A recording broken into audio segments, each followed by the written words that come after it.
جب بندے سے گناہ سرزد ہو جاتا ہے اور وہ معافی مانگ لیتا ہے تو اللہ کو وہ بندہ بڑا ہی اچھا لگتا ہے۔ انسان کے اندر چونکہ یہ دونوں چیزیں رکھی گئی ہیں تو کبھی کبھی اس سے گناہ بھی سرزد ہو جائے گا۔ نیکی اس کی عقل، اس کا فہم، اس کا ادراک، شریعت کی رہنمائی، انبیاء کی تعلیمات اسے بتائیں گی کہ وہ نیکی کے راہ پہ چلے، لیکن کبھی کبھی بائیں سمجھ سے جو خواہشات اور آرزو ہے وہ بھی اس کو گھیر لیں گے اور اچانک اس سے کبھی کوئی گناہ بھی ہو جائے گا۔ اور اگر اچانک اس سے کبھی گناہ ہو گیا، کبھی آنکھ بھٹک گئی، کبھی خیال بہک گئے، کبھی سوچ میں آوارگی آ گئی، کبھی زبان نے میلا لفظ بول دیا، تو پھر کیا ہے؟ پھر فوری معافی مانگ لے۔ مومن جب گناہ کرتا ہے تو ایسی کیفیت ہوتی ہے جیسے ابھی احد پہاڑ تلے آ گیا ہے، اگر اس نے توبہ نہ کی تو کچل دیا جائے گا۔ اللہ اکبر! تو پھر فوری معافی مانگتا ہے تو یہ اللہ کو بڑا ہی اچھا لگتا ہے۔ اللہ کہتا ہے فرشتوں سے کہ دیکھو میرا بندہ آخر میری دہلیز پہ آیا ہے نا، تم گواہ ہو جو میں نے اس کے سارے گناہ معاف کر دیے۔ تو گناہ کے بعد جو شرمندگی ہے، دیکھیے ایک اور جملہ کہتا ہوں، نیکی کرنے کے بعد جو تکبر پیدا ہوتا ہے کہ میں بڑی نیکی کر لی ہے اور باقیوں کو بندہ حقیر سمجھنے لگتا ہے، اور اس سے کوئی غلطی سرزد ہو جائے اس کے بعد شرمندگی ہوتی ہے اور اپنے آپ کو چھوٹا سمجھنے لگتا ہے اور اللہ سے معافی مانگتا ہے، تو اس نیکی کرنے کے بعد وہ جو آپ کے اندر تکبر اور رعونت اور عجب پیدا ہوا، اس سے کہیں بہتر ہے کہ آپ سے اگر کوئی خطا سرزد ہوئی تھی تو اس سے آپ کے اندر عجز اور توبہ کا جذبہ پیدا ہو۔ اور اللہ کو یہ بڑا پسند ہے کہ کوئی بندہ، چونکہ ممکن ہی نہیں ہے کہ جب انسان ہے اس کے اندر یہ خواہشات رکھی ہیں تو کبھی اس سے، یہ انبیاء کی ذوات ہیں جو پاک ہیں،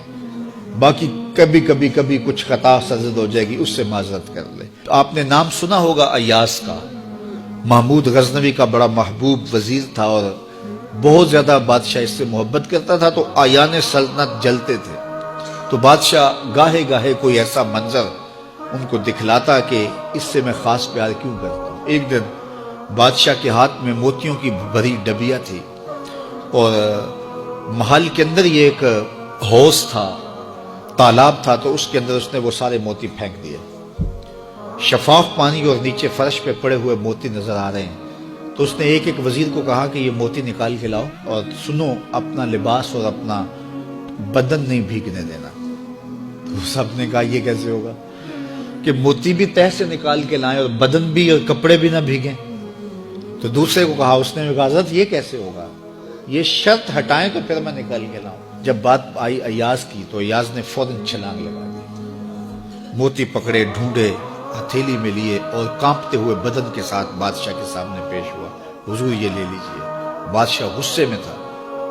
کہ میں نے کہا تھا لباس اور کپڑے بھیگنے نہیں چاہیے، تیرے بدن سے پانی نچڑ رہا ہے، تیرے لباس سے پانی نچڑ رہا ہے، یہ کیا؟ تو ایاز نے ہاتھ باندھ کے کہا، بادشاہ سلامت، آپ کے دو حکم تھے، ایک حکم یہ تھا کہ موتی نکال کے لانے ہیں، دوسرا حکم یہ تھا کہ کپڑے اور بدن بھیگنا نہیں چاہیے۔ ایک کام میں نے کر دیا ہے، دوسری غلطی ہو گئی ہے، معافی چاہتا ہوں۔ تو کہا وزیرو یہ ہے خوبی اس کی،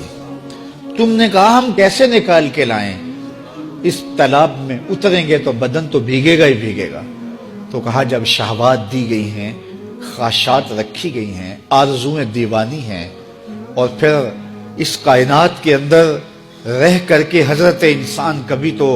اس تالاب کی غلاظت سے اپنے آپ کو بھر ہی دے گا، تو پھر کمال کیا ہے